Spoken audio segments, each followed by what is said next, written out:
Hello, and welcome to another episode of Boundless Body Radio. I'm your host, Casey Ruff, and today we have another amazing guest introduced to you now. Stephen Thomas, known online as a zero carb coach, debunks and dispels many popular myths about nutrition, fitness, and aging. In the past, while eating a high carbohydrate, low fat diet, Stephen was a semi professional soccer player, won a singles tennis tournament, and had run some middle distance races. But his health was poor as he experienced frequent colds and struggled with several other health issues. Stephen eventually learned about low carbohydrate diets, and he decided to try it out himself. The switch was a big improvement from eating a high carbohydrate diet that he had been eating all his life. Still, on low carb, results were not as good as he wanted. Stephen continued to lower his dietary carbohydrate intake and move towards being a fitter and thinner athlete, and is much more healthy on a zero carbohydrate carnivore diet. On carnivore, his body fat percentage dropped and his muscle mass increased. His prediabetes, athlete's foot, and facial and skin rashes are gone, and he has much more energy and is stronger than he's ever been. You can find him at zerocarbcoach.com. Stephen Thomas, what an absolute honor it is to welcome you to Boundless Body Radio.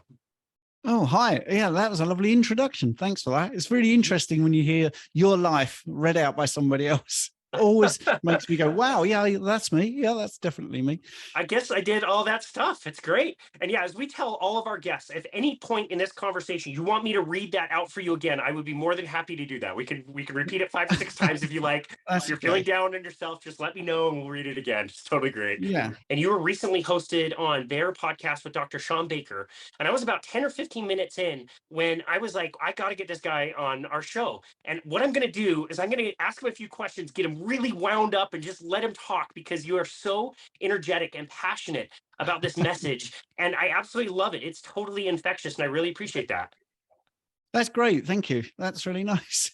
Yeah, well, yeah, I mean, going on Sean's show was really good. I suppose also you need to know I coach at the Steak and Butter Gang as well. That's the main part of my coaching, actually, is with Bella. I don't know if you know Bella, the Steak and Butter Gang. Yeah, she's great. We love following her as well. She's great. Yeah. So yeah, going on Sean's podcast was great because that's where I started. Definitely, it was interesting. That was MeatRx actually when I started, which I still think is a great name. But yeah, they've gone to Rivero, and I met some fantastic people there. But it was a really great place to learn because I mean Sean Baker just is brilliant. What you see on YouTube is great, but actually what you see behind the scenes is even greater. He's very passionate, he's very giving, he gives a lot of his time. Some of the things I must admit, when I first heard him, I thought, wow, this guy talks a bit too much about politics. It's not really enough about nutrition. But I now, and certainly after the last 2 years, we see that politics and nutrition are absolutely interweaved. So you do have to talk about it, because if you want people to eat a healthy diet, you've got to push back against the mainstream media. You've got to push back against the processed foods. See, I'm sounding like Sean, but it's true. You know, it's a huge profitable business with a really big, powerful marketing machine. And if you've got people you're trying to make fit and healthy, and they're convinced that what you're saying, although it makes sense and they're seeing it in themselves, they still hear these adverts, they still see these experts, they still see you know, articles in the newspaper that are convincing them that what they're doing and seeing with their own eyes and experiencing isn't good for them. And it's very frustrating. And I always flip it back and say, well, look, hang on, this diet that they're still pushing to you, where did it get you? Do you remember you came to me and you were really ill and you were like me, getting tubbier, diabetic, you got heart conditions, blood pressure going up, skin ruining your appearance. You know, there's so many different things. I can't even begin to list them because there's just hundreds of them, hundreds of conditions. And now you're eating this way and you're seeing this resolution of blood pressure. You're seeing the resolution of your skin rash. You're seeing the resolution of your anxiety. You're seeing the resolution of your body composition. Now it's going the right way. Trust your body. Stop listening to people that have a vested interest in it, you know, and they're making big bucks out of you. You need to just dial back, stop listening to the mainstream media. Oh, sorry, it's like a political rant already, but that is Sean's influence, definitely. I still go back to basics. I still think it's all about food and eating whole food and keeping away from processed stuff and sodas and the obvious things. And even just taking those out, just taking the processed foods, anything that's in a box or a bag, anything that's got tons of ingredients. If it's a seed oil, you know, definitely avoid it. and just eat good quality food, your health will improve straight away, absolutely straight away, within a couple of weeks to see resolution. So definitely that part of my life was amazing. I can remember, well, I've never said this, I don't think I've said this publicly, I really ummed and ahed about doing this, and it wasn't because of the pandemic. You know, I was out and about, and I was training people one-to-one. I was training an Olympian athlete, a javelin thrower. You know, I was doing well, doing a lot of rehab. I've got tons of rehab stories on my website, and getting people on a one-to-one basis, and really pretty busy. So the online coaching wasn't, well, it's the pandemic, I've got to do something else. It was a thing I looked at, and I found it very interesting. And I joined MeetRx way before that, and I wasn't particularly au fait with it. You know, what we're doing now, I'm not particularly comfortable with it. Maybe I come across like I am, but it's not really my thing. But I definitely have become sold on it, because I can reach out and help so many people. And that's the difference. You can, I think I've heard Ken Berry say this as well, going online, you can help hundreds and then thousands of people. I mean, he's a much bigger fish than me, obviously, but when I was doing the high carb personal training and the rehab, maybe in a month I would have 15 people that really resolved stuff and did okay and lost a bit of weight and all that sort of stuff. And now it's, you know, a year with Bella, and it's something like 400 people I've helped. Wow. So again, still small. Yeah, thank you for the wow, but it's not like thousands. I mean, if you go on the Rivero website and see the success stories, and we're doing that over at the Steak and Butter Gang as well. We're doing like not calling them that so much, but more sort of non-scale victories and progress reports and all those sort of things. You know, it's just fantastic. And I think the job satisfaction, I don't know if you're the same. I know you're talking to me, but I'm interested in you as an individual as well.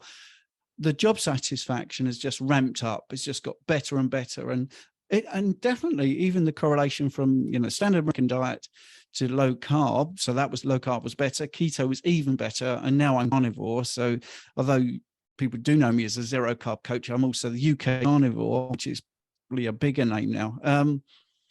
That's even more impactful on people's health. And I've definitely seen so much come back to me. I get a buzz out of it, basically. So I go to bed every night and I think, wow, yeah, you get your message where someone has started, they're transitioning, there's a problem. They've heard something at the doctors, even though they've gone in and said, my blood pressure has gone down, I'm off my, you know, diabetic meds, I've lost 30 pounds. And the doctor says, well, that diet's going to kill you, isn't it? You know, so I still go with some frustration. It's like, wow, how can you say that when this person is getting their health back? But more often than not, I go to bed thinking this is brilliant. I mean, even tomorrow, first thing in the morning, another success story to record where, you know, although this isn't particularly a big chunk of weight, but it's 20 pounds. But the other thing, you know, off of medications, less joint pain, can walk now, isn't up 6 times a night peeing. So all these little things that ruin that person's life. You see, when I got into this, well, you know, in my 40s, when I was doing the personal training, I really did zero in on body composition. It was all about aesthetics. Can you look good on the beach? All that sort of stuff. And maybe the health part of my practice wasn't that good. I got into the rehab because I'd had a thing where when I was 23, I was told I'd be in a wheelchair by 50. So I had a back injury, which obviously I'm now 58 and it's not proven to be true at all. So I was interested in rehab and I got into that. And then I got really interested in diabetes and obesity and why do we get fat? And I did the qualifications to be a specialist practitioner in diabetes and obesity. And all of a sudden, resolving someone's health actually ends up with their body composition getting better. So I was looking at it from the wrong end of the telescope. I was looking at how can we get some body fat off these people and maybe then they get healthy. Whereas now I realize, and it's big, yeah, exactly. You're doing that for the people, you know, we're doing a crisscrossy sort of motion for the people that are only listening.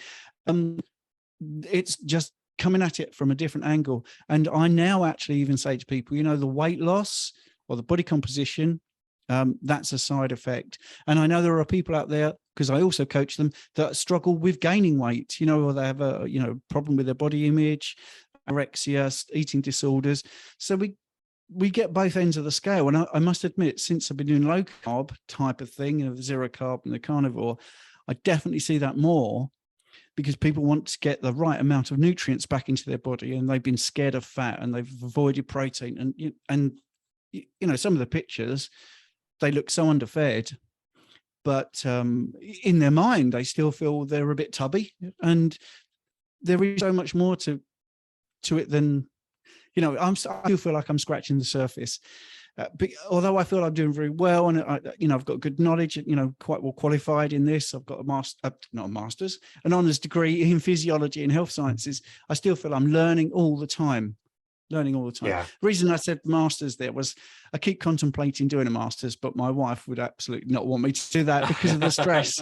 But it's one of those things that I really can't believe the difference in the clients. I just can't believe, in the Steak and Butter Gang, the members just constantly coming to meetings. So you see 200 people on the screen, at least 3 or 4 times a week, and they are just talking about the things that are resolving, all the things that they've unlearned, all the things they used to think were true, and they now realize the reason they were having problems is because they believe things that weren't true.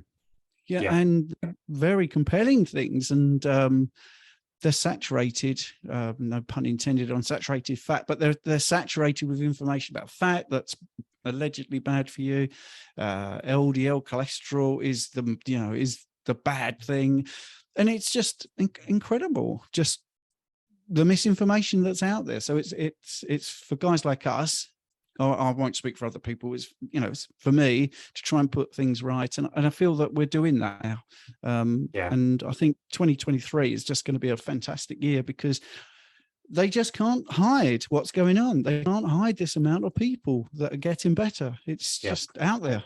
Yeah, no, I agree. I absolutely love that. You maybe you're not speaking for everybody, but you're definitely speaking for me when you're talking about like job satisfaction.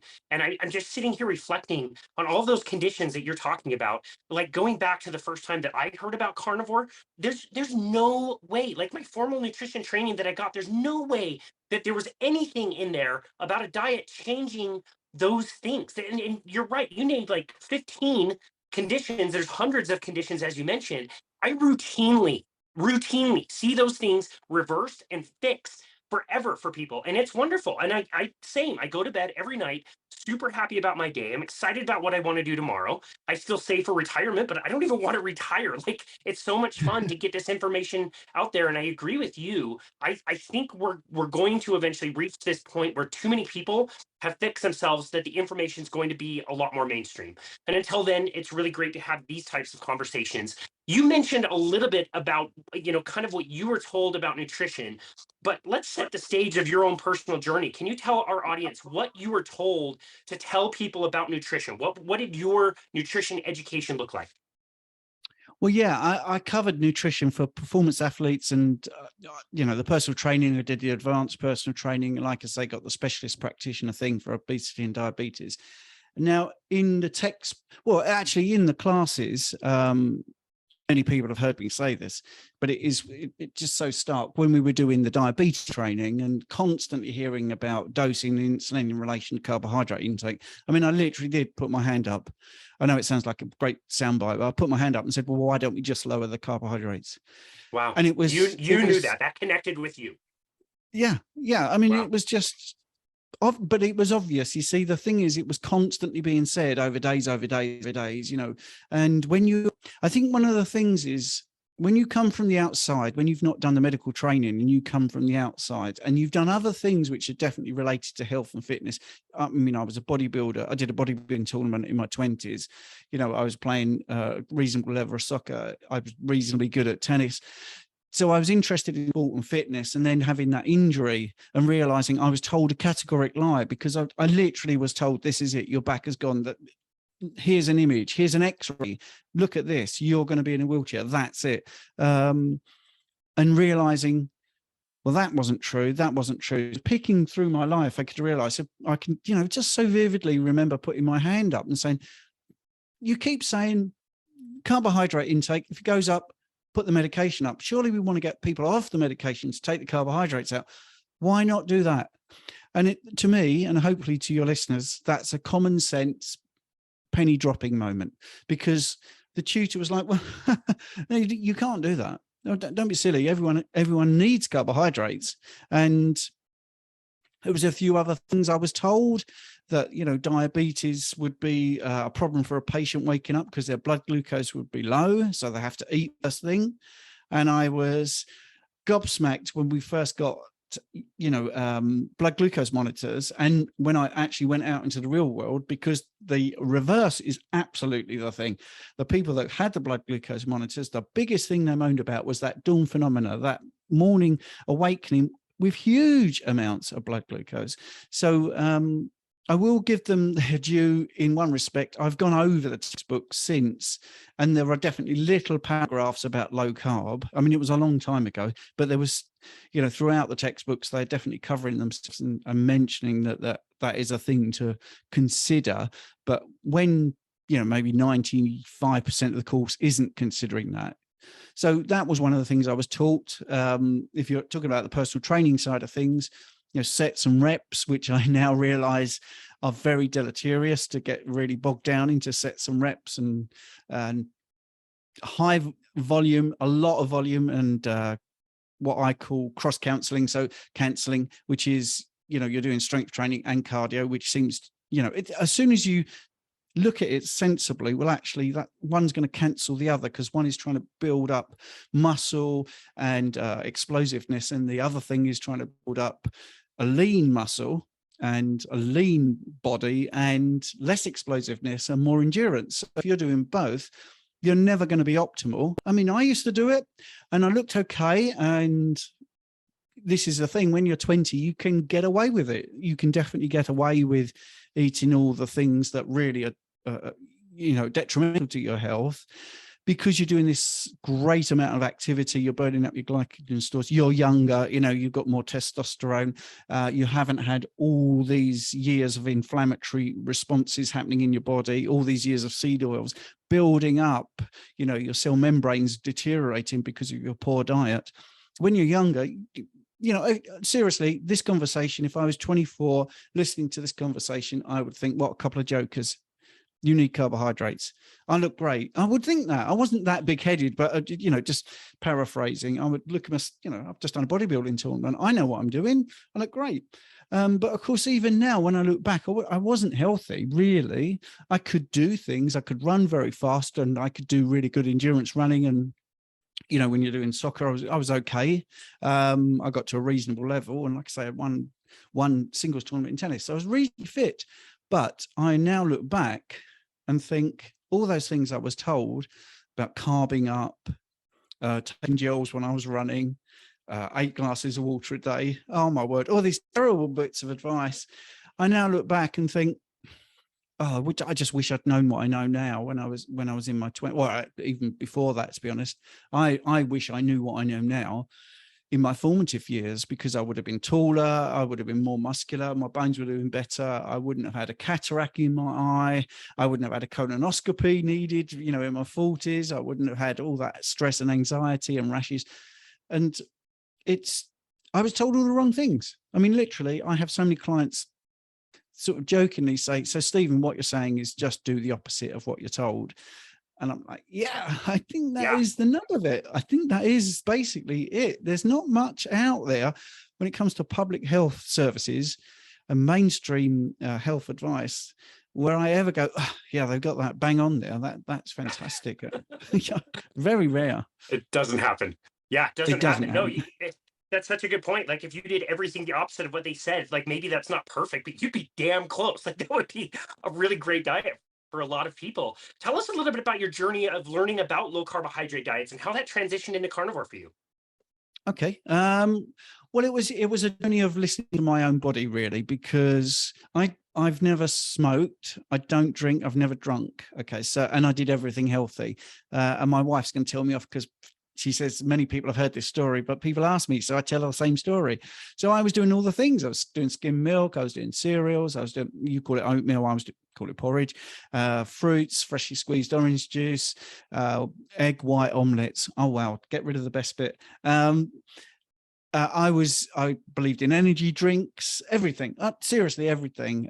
Post-workout protein You would need shakes. energy drinks. If you're eating all those foods, you absolutely need energy drinks because your energy is going to be bouncing up and down all day. Yeah, well, that's what I now know. And it was, so I did everything. But the point is, I did everything. I'm one of the few people that's probably did do everything. And I still got pre-diabetes. I still had lower left quadrant pain, so I had to have a colonoscopy. I still got a cataract. I still had rashes. I still had athlete's foot. I was getting tubia. You know, I could not eat less and move more because I was running good distances 3 times a week. I was part of a running group. I mean, the guy taking the group had won marathons. This wasn't people that were just jogging around the streets. This was serious competitive running, middle distance running, 3 times a week, doing mile sprints. Honestly, I mean, I was doing everything, and I still got fatter. So I couldn't really understand it, because literally I couldn't do more. And I'll tell you a couple of personal things. Whenever I look at old photographs, I'll say to Jane, that's my wife, I love that shirt. What happened to that shirt? And she's, well, you got all cross with the fact you couldn't lose any weight. You threw it out because it didn't fit you. And that's how frustrating it was, because I was a personal trainer, ex-sports person, and I was doing all that I should do. And I think there are now professionals that are coming out, and doctors saying this, and general practitioners, dietitians, all saying the same thing. They're doing all that, because what used to happen is if you didn't get a patient resolving anything, you would blame them. You'd say, well, you're not complying, you're not doing it, you're cheating, you're not doing your exercises, those sort of things. Well, I was doing all that stuff. And then I think the qualification in diabetes was the final sort of piece in the jigsaw, because it was all coming together. The obesity thing, I really got into, insulin, understanding that. The best medical textbook I've ever read is Guyton's medical physiology textbook, which I really do recommend, where it just said in a few lines, the lack of insulin in your body will lead to fat metabolism, being enhanced. And I think, right, well, there you go. Right. Okay. So now we've got that.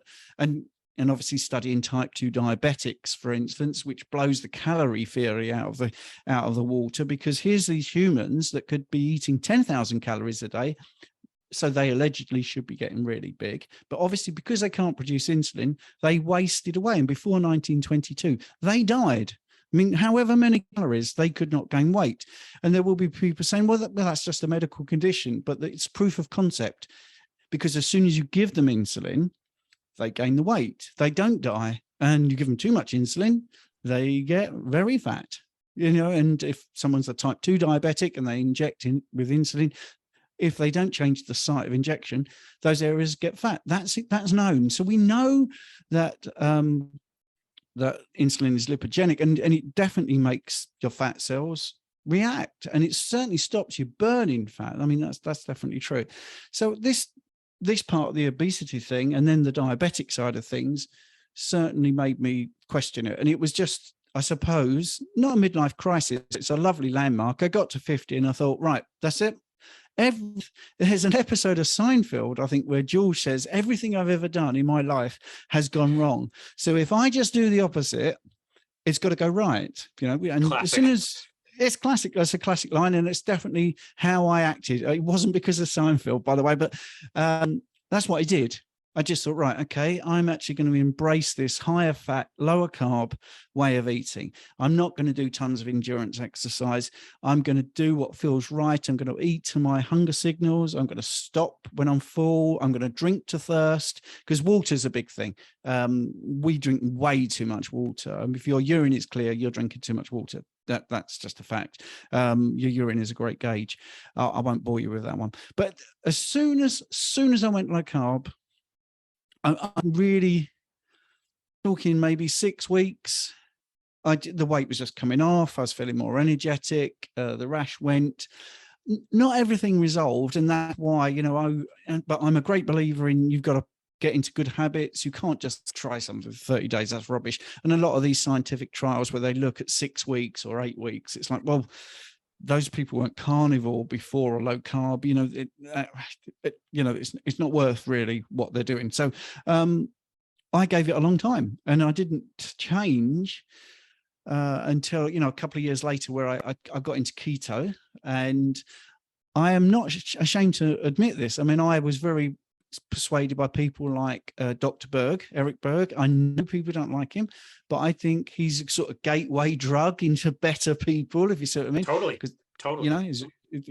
he speaks some sense, obviously not the 7 cups of veg and all that, but, he was quite inspirational for me. And then at this point, I'd never even heard of Sean Baker, by the way. So I went keto, and I was looking at, Ken Berry.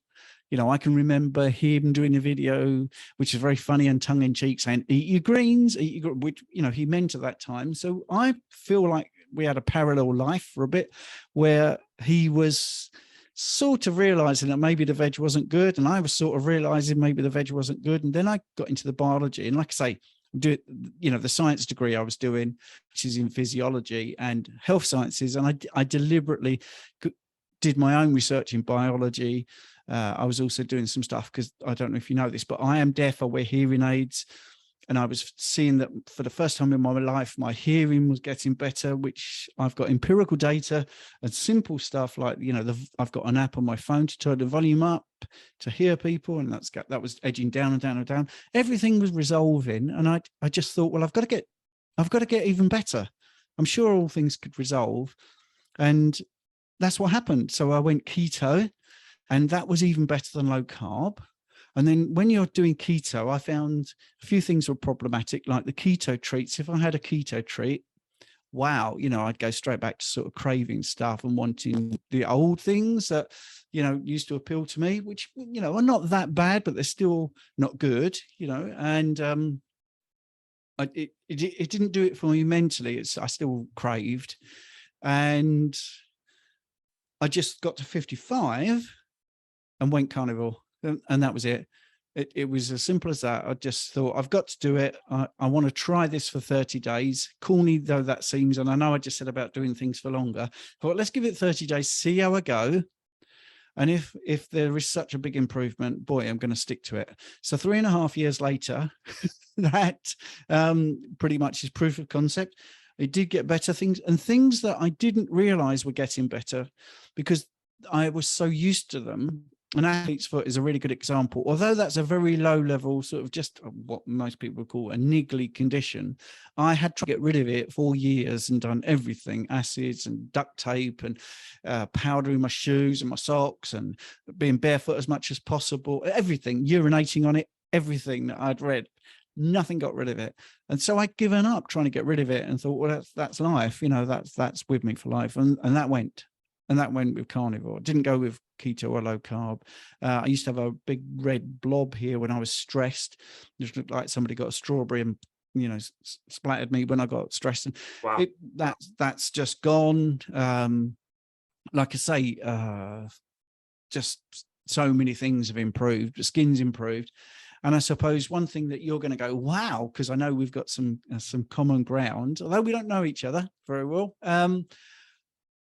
The muscle side of things, the training side of things, that really was a big eye-opener, because as I got into the science and realized I was doing it wrong, and also I had been telling people to do it wrong, which, that's how we live. I'm afraid we all make mistakes.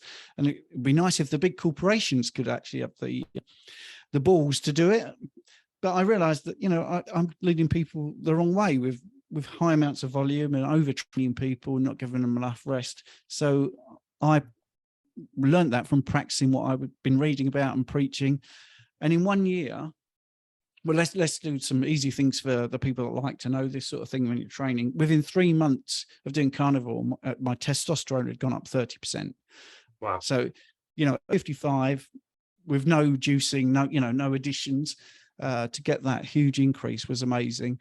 I'm a qualified phlebotomist, by the way. So I was able to do the bloods. I know it's very expensive for people, but I was lucky at that point. And I didn't think I could make strength gains like I made. And I have a Tanita sort of body composition thing, which is electrical impedance. Now, they're pretty good, and that particular company is pretty robust. But even if their figures are out, they're out all the time, if you see what I mean. So when I was not doing carnivore, I would do a body composition. When I was doing high carb, I'd do body composition, and I'd be pretty happy if I gained a couple of pounds in a year of muscle. And in 1 year, I gained 9 pounds of muscle. Wow. I had Wow, such a that's training, amazing. yeah, such a training response. I mean, I'm not particularly big now, and I'm in the middle of an experiment, to be honest, where I haven't trained for 4 months because I want to see what happens. Because I've been looking at a study about maintenance of muscle, and I want to test it out. And I was going to do 3 months, and I thought, well, do you know what? Let's push it to where that study is, because they look at maintenance of muscle with very little training over an 8-month period. So that study's worthwhile because it's a big study, a lot of people, muscle biopsies, those sort of things. And it's incredible, actually, because, you know, I haven't trained that bicep for 4 months. Wow. And it's still there. I was just thinking to myself, I would be willing to bet what the results of that study would be for the people that are carnivore. My guess is even after taking that much time off of training, I'll bet most of them maintain every little bit of muscle mass. If they lost any, I would be surprised. And if the amount was, you know, more than a pound or something, I would be surprised. Same with all the conditions that you mentioned. Like, again, going back to my level of knowledge when I got my nutrition certification, if your athlete's foot all of a sudden went away, I would think, okay, he's finally walking around barefoot enough, or any of those other things you said. But now it's to the point where you've coached so many people, like I expect all those things to happen. I'm not really surprised by hearing all of those different things, or hearing about, you talked about on the Rivera interview, like the ringing in your ears, how that finally like went away, or your hearing improving. Like I see that all the time. It's so cool. Yeah, and that, I mean, that's a point I've probably undersold, actually, because all these studies and everything I'm reading about is still not based on people on carnivore. You know, so I think, yeah, you will get this double whammy of not only having, you know, I'm not going to do 8 months because I do actually enjoy training. So, and I do talk about that with people where they want to train more than maybe I would recommend. If their mental ability is going to be curtailed, if they're going to be anxious, you know, a lot of people exercise and it's the only thing that calms them down, actually, or keeps them sane, I suppose. If that's the case, then, you know, I have this expression, fill boots, basically. If it's a net benefit thing. Yeah, you might not get the body you want, you might not get the strength you want, but if you've got anxiety problems and it brings your anxiety down and you can tolerate life a lot better, then it works for you. That's fine. That's great. But all these studies are still based on people that are, you know, having some sort of level of carbohydrate. And I think every single time there has been studies that have incorporated carnivore, the results are even better. And, you know, and if you look at, we'll take a completely abstract sort of example. If you look at like Dr. Paul Mason talk about fiber, the group that had no fiber in that trial, which most people in the carnivore space actually know that trial, you know, they all had resolution of all symptoms like pain and bleeding and anal problems and, you know, constipation, all those sort of things went away with no fiber. And so I think all these studies, I keep thinking, well, yeah, if they got these brilliant athletes, but they'd also had a couple of carnivores, they would have said, well, these are outliers because they're doing even better. And that's one of the things, to be honest, because this maintenance of muscle over 8 months in the study, and if people want to email me, if they're interested in all the stuff I'm talking about, I always have references for people. In the study, they maintained muscle by doing 1/9 of what they'd previously been doing over 8 months, and they still had no loss of muscle mass or strength. Amazing. You know, it's yeah, you know, just basically, if let's say they've been training 9 days out of 10 and then having a rest day on the 10th, now they could do the complete reverse, you know, have 9 days off and train on the 10th and not lose any muscle and lose any strength. And that's one of the things. Sorry, it's a very long answer to how do I train people. I apply all that sort of knowledge to people now. And I think that's one of the things I'm really surprised at, because I have more people doing my online workouts. I have different ways of doing that. I use a thing called Workout Labs. I have a thing on the Steak and Butter Gang where I've got my own workshop. And obviously there's many different ways to train people. I also train people like this, you know, face to face, just hooking up on a Zoom. I don't do my running coaching anymore because it's just not practical. It's not lucrative enough, without being too blunt, because if someone's training for a marathon, I can't spend 2-3 hours because the cost is too much for them, to be honest. So, I mean, I can guide people, and I have done that. And I had one challenge of a guy that just wanted to go from, so he was 4 stone overweight. So that's about 52 pounds. He was 52 pounds overweight, 50 and a smoker, never exercised before. And he said, can you make me a marathon runner? And I must admit, I looked at him and laughed and thought, well, yeah, I like a challenge.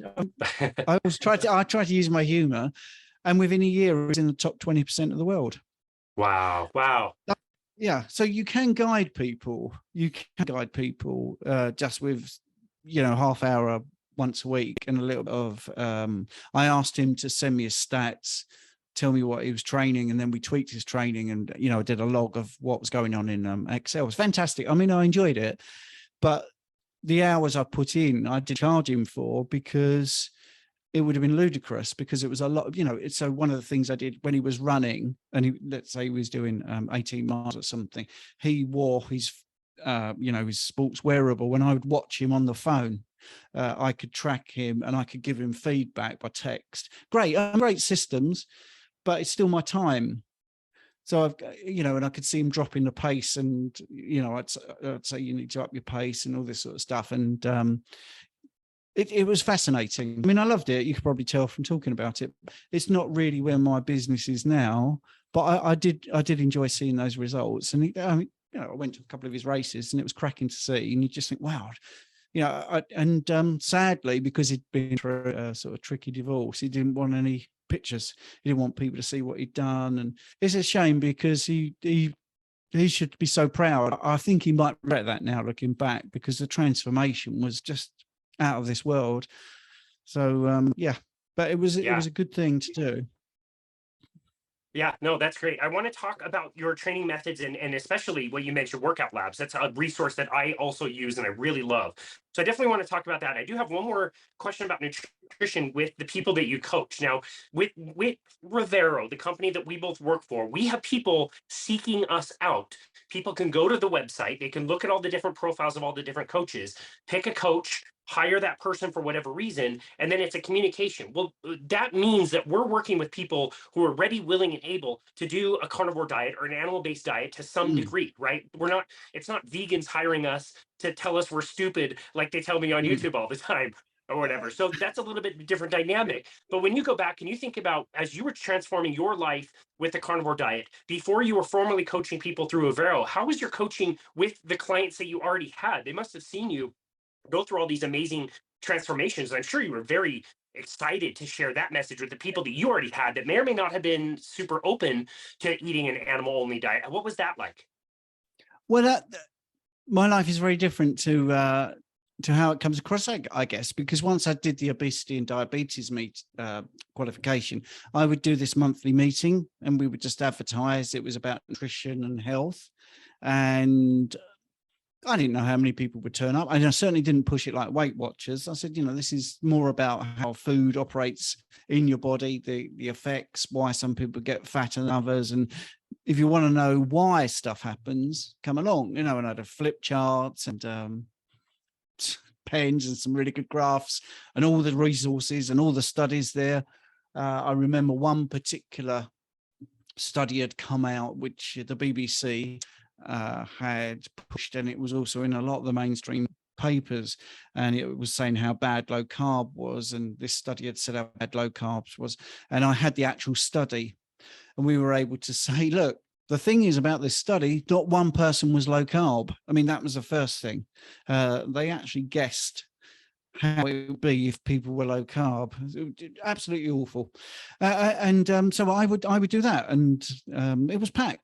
It was packed every month, as simple as that. And it was definitely not into Weight Watchers, but I did a little poll of people before. Do you still want us to weigh you, but would you be okay with body composition as well? So we had the fat calipers, tape measures, everything, before and after photographs. And we'd have a group, and you'd know that maybe 10 would be, yeah, we're going for it. Everyone was really interested. It was packed. You know, we only did an hour, and we did a follow-up of a half an hour. I will get to training, by the way. And the people that tried it were so impressed. It was like, wow, I want to exercise now. I feel so energized. Now I've lost all this fat and I feel so much better, or I'm off my meds or whatever. I want to exercise. And that was the biggest difference, because when I was a high carb, most people came to me because they wanted to lose weight. They were exercising for the completely wrong reason, for fat loss, which is just not the thing you want to do. You got to get your nutrition right first. And I say that to absolutely everybody. And that's been consistent, actually. Even when I was high carb, I would say, well, what's your nutrition like? And they would say, oh, pretty poor, you know, pizza. I have a lot of sandwiches. I drink a lot of Coke.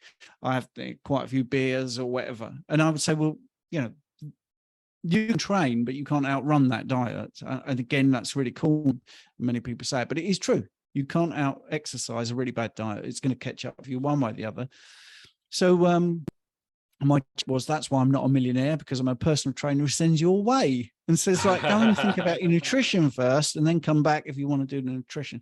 But I think it's held me in good stead, because people that have done it, you know, have realized that it is sort of like the butter on the steak when you're exercising. If you get your nutrition right, you will see differences. And in that group, for instance, I'll give you a great example of what you said about maintaining muscle.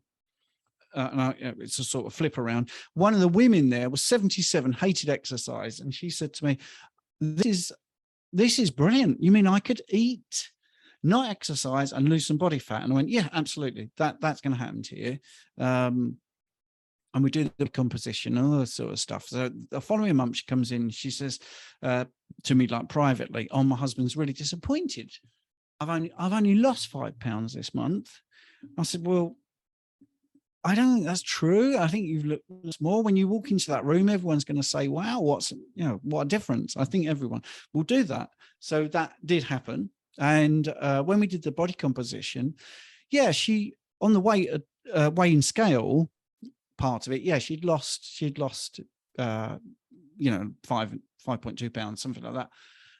But what she'd also done is gained some muscle and gained some bone mineral density. So her actual weight was better, but her body fat, wow. I mean, she must have lost about 10 pounds of body fat while increasing muscle, while increasing bone density, and looking fitter. And I she came back the following month and absolute convert without any exercise whatsoever. And that's what turned her on. She said, I don't like working out. I don't like treadmills. I don't like cycling. Don't like anything. I don't want to lift weights. I just want to get some of this body fat off. And I said, well, this is one of the misconceptions as well. And I've seen a couple of YouTube influencers talking about this phrase, but I use this phrase. You don't have to exercise. You don't have to. That's not saying exercise is bad. That's saying you don't have to. It's a great idea to exercise, but if getting you to eat the right way, the only way we can convince you of that is telling you, you still don't have to exercise. Then you get that person starting to lose weight. Then what happens is they want to exercise. And once you get the person wanting to do it and asking you to do it, then hate this word, but the compliance to the program is higher, because it's come from a motivated place where they want to do it. And surely, that's a much better way to approach it than saying to someone from the get-go, yeah, you've got to eat this way, and also I'm going to send you an exercise plan. Yeah, because you've immediately said 50% of your life you're going to hate. Yeah, it's rubbish to say it like that. And I think the thing that because I do say you don't have to, and I've heard that quoted on a couple of YouTube channels. That's not saying exercise is bad. That's saying you don't have to. Yep, I agree. And the funny thing is, these people will eventually want to, they will choose to, on their own accord, do the exercise because it will feel good to them. When you're overweight, it doesn't feel good. It's not fun. You're going to absolutely hate it. And so, yeah, you're right. I love approaching it that way. Let's fix the nutrition. Let's get your brain right. And then we can address exercise down the road. And my next, which is perfect segue to my next question, it's something you've already said and you've already talked about, but I think it's so important that it needs to be reiterated. You and I will explain this just a little bit differently, but very similar. There are certain kinds of exercises that make you more efficient with your energy. So that sounds good. There are Hmm. other kinds of exercise that make you inefficient with your calories. And that doesn't sound as good. But when people start to put those two things together, hopefully they think, wait a second, like if I do what makes me efficient, that means I'm going to burn less. I'm not going to burn as many calories. If I do things that make me inefficient, I'm going to burn more calories. I'm going to have better energy. I can eat more. I can have more protein. Can you explain the difference between those two things? Yeah, I would say that very differently. So I always use the example of a marathon runner and a 100-meter sprinter. Both are fit. So I think we'd both agree we could loosely say they're fit. We don't know what their personal history is, but if they can run 100 meters pretty fast, that guy's or female very, very fit, explosive, muscular, probably pretty good. And the marathon runner has great deal of muscular endurance and all that sort of stuff. But if you're training a marathon runner, you have to say to them, look, you've got a certain amount of energy on board. And again, I don't tend to use calories because I think calories probably not the right thing to talk about, because we're talking about energy, because calories from protein is more about structure rather than energy.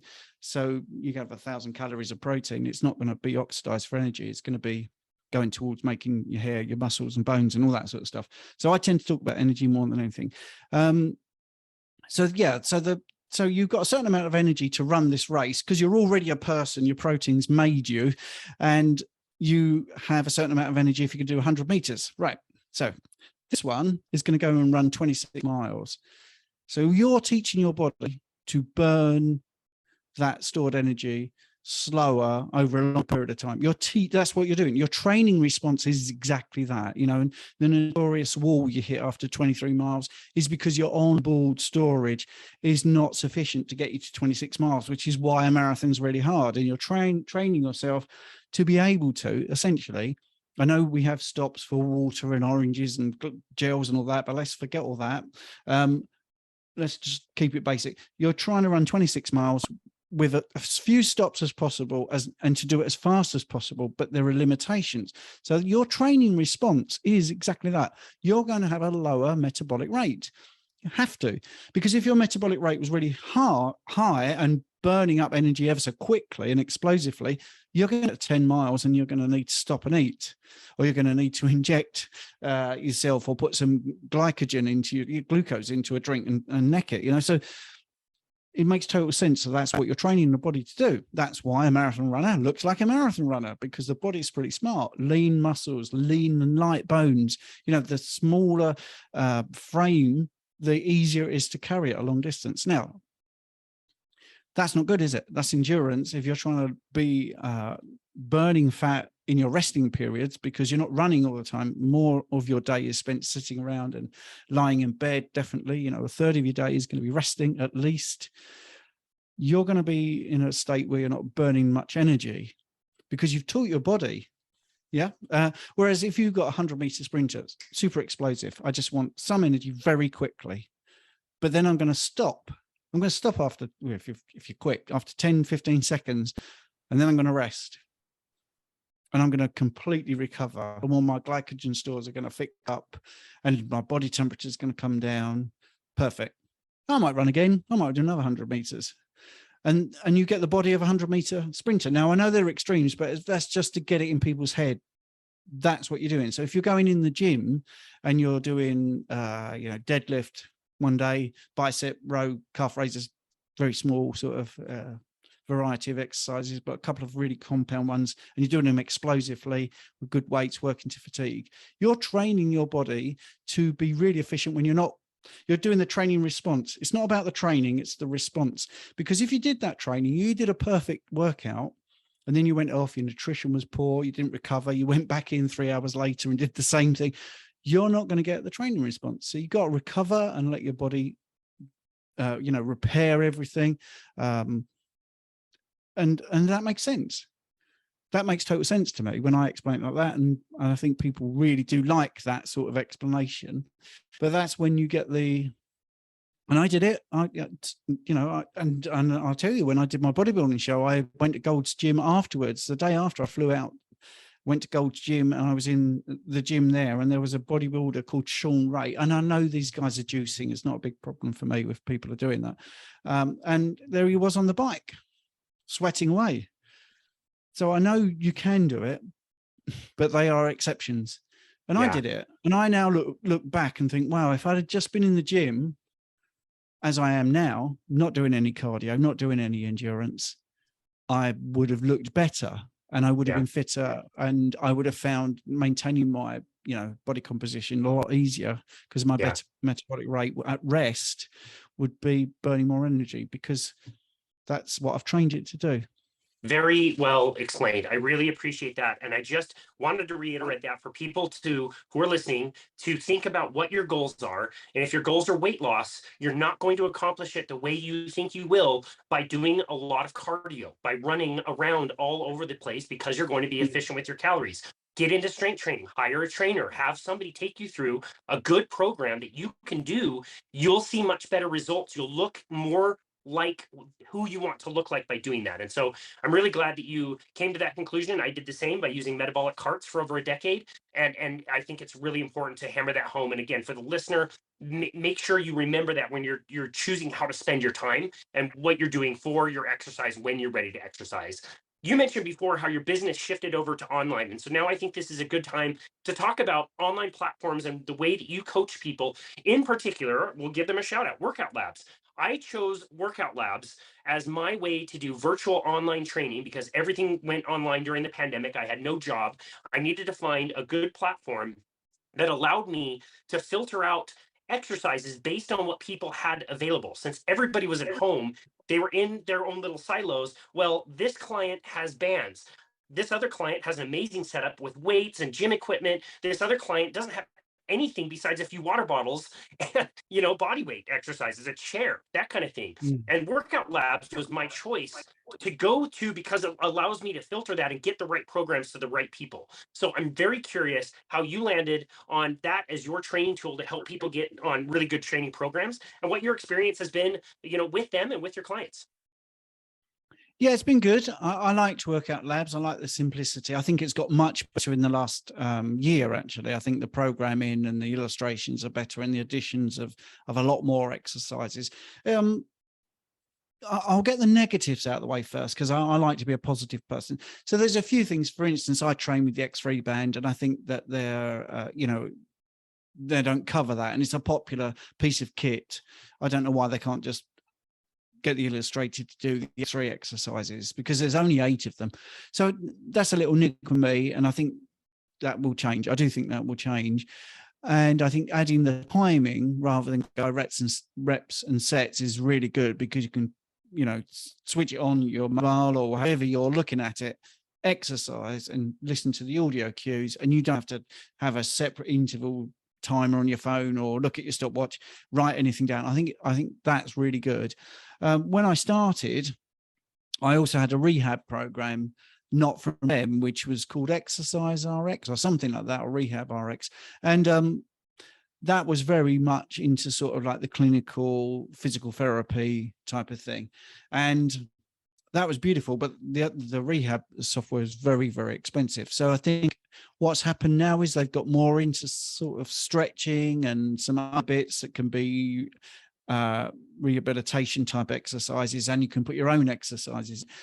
So sadly, I had to get rid of that other program, which was excellent, by the way. I mean, it was a fantastic program with some really good videos of exercises. And but now I've got the technology to be able to do those videos myself, or get Jane to do them, because she looks better on camera than I do. So Workout Labs was just a perfect thing, because people get a daily email saying, what their program is, then they just click on it, comes to life. Yes, fantastic. And I think it's just so flexible. And I've got some brilliant people on there.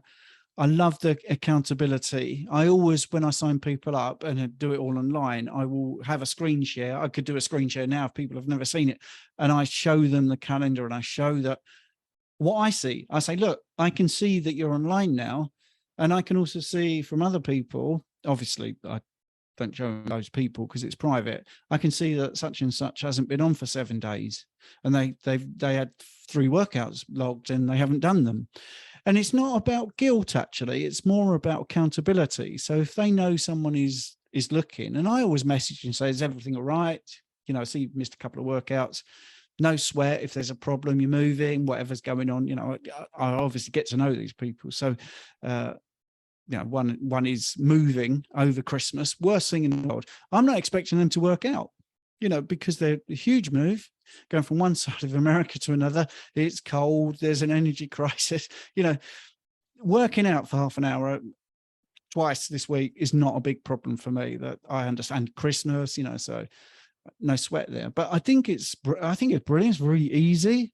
It was definitely the best program for just simplicity and not trying to sell their thing. Not, you know, you give them a client basically, and then they sell. That didn't happen. I was quite pleased with that. I mean, a little bit upset about 3 years ago when they started to push these yoga cards, you know, like playing cards. Yeah, I remember that. Yeah. Yeah. And it's like, I don't think the people that I've signed up want yoga cards. So that was it. And but they listen. That's a great thing. And they listen to messages. And I suppose the time difference has been the biggest problem for my UK clients, because if there is a problem, like with the tech or one of the, you know, one of the illustrations is quite right, and I send a message to them, you know, I always say, I can't get, and I like to get an answer that day if I can, but I'm not going to because they're asleep. That's fair enough. Right. But there's nothing I can do about that. So I'm a great believer in, if there is a real problem, you have to face it and accept that's a problem. But the benefits outweigh that problem. That's a big thing in actually how I train and also how I coach people, is there are real problems. We can't say everything is solvable. You know, if someone comes to me and says, yeah, I want to look like a swimmer, and they just haven't got the genetics for that, or they want to look like, you know, great boxer looks like, you know, and they haven't got the genetics, or they haven't even got the motivation, I will say that. So the same with, you know, how I buy things. If there's something, if something's really brilliant, but there is a little niggle and there's nothing better than that, then I have to put up with that niggle, and that's it. Yeah. The time delay is the only thing that I can really think of that's bad. But it's so good, isn't it? It's so interactive and flexible. I think it's a brilliant program, actually. Yeah, well, I'm really glad that we talked about it. I saw it on your page. You did a great, I don't know if it was a video or a handout, I can't remember, but you talked people through, like, this is how coaching with me looks like, this is what we do. And you showed a lot of the screenshots, and I thought it was really helpful. And it's been a great tool for me. It is a tool. It's not the best thing for everybody all the time, but for people that need really well thought out personal training programs that have some progression, that have, you know, a way to deliver that easily, I think it's great. And so, yeah, I really appreciate you sharing your experience with that. This has been an amazing conversation, super fun and very energetic. Tell us where you would like people to go to find you, to connect with you and your work and your coaching. Okay, well, my website is theukcarnivore.com. That's nice and easy. I have an Instagram, which is the Instagram at the UK Carnivore. So that's pretty easy. I do most of my work at the Steak and Butter Gang now, actually. I do meetings there. So if you sign up for a 30-day challenge, you'll see my ugly mug at least once a week. I host the health concerns meeting where I talk about, you know, blood, the phlebotomy side of my work, and people come about different things, obviously diabetes, obesity. And I also do a fat loss and fitness meeting there. So it's good. And that's a really good thing to do. You know, it's $30 for 30 days and you get so much support. You get so many meetings. They always have experts, Dr. Chafee and all that. So I really enjoyed doing that. So that's, you know, where I'm at. But like I say, you can contact me from the website as well. And my email is zerocarbcoach@gmail.com. So that's good. Oh, and of course, my YouTube channel, which is, Awesome. you know, the youtube.com/Coach Stephen, at Coach Stephen, because they've got these new things now. Excellent. Let me just tell you. Yeah. So it's youtube.com. And then it's a /@ Coach Stephen. That's YouTube. Okay. Great. Excellent. Well, thank you for sharing all of that. We will make sure we add that onto the notes. I certainly appreciated seeing your mug for the last hour. This has been a great conversation. Stephen Thomas, thank you so very much for everything that you've gone through, and thank you for appearing on our show today. We really appreciate you. Thank you. It's been a pleasure. And this has been It was an honor to host you. And this has been another episode of Boundless Body Radio. Thank you for watching. Hope you enjoyed it. Please remember to subscribe, like, and comment, as it really does help the channel. Don't forget to subscribe